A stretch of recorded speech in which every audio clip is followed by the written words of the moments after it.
माघी यात्रा संपताच पंढरपूर शहर स्वच्छतेच्या कामाला वेग आला असून 2 दिवसात संपूर्ण शहर स्वच्छ करण्याचा प्रयत्न राहणार आहे।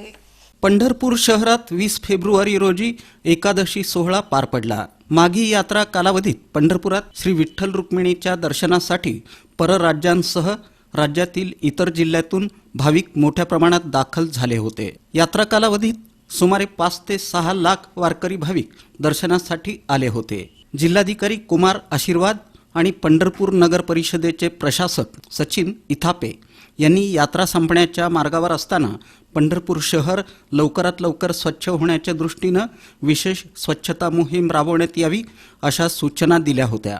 त्यानुसार युद्ध पातळीवर विशेष स्वच्छता मोहीम हाती घेतल्याची माहिती मुख्याधिकारी डॉक्टर प्रशांत जाधव यांनी दिली। गर्दी कमी होताच एकादशीच्या रात्रीपासूनच 24 तास स्वच्छता आणि कचरा गोळा करण्याचं काम हाती घेण्यात आलं असून शहरासह 65 एकर नदी पात्र वाळवंट, प्रदक्षिणा मार्ग, दर्शनबारी, पत्राशेड, गोपाळपूर रोड, मंदिर परिसर आदी ठिकाणच्या स्वच्छतेसाठी 1100 स्वच्छता कर्मचाऱ्यांची नियुक्ती करण्यात आली आहे। 41 घंटागाड्यांद्वारे कचरा गोळा करण्याचं काम अहोरात्र चालू राहणार आहे।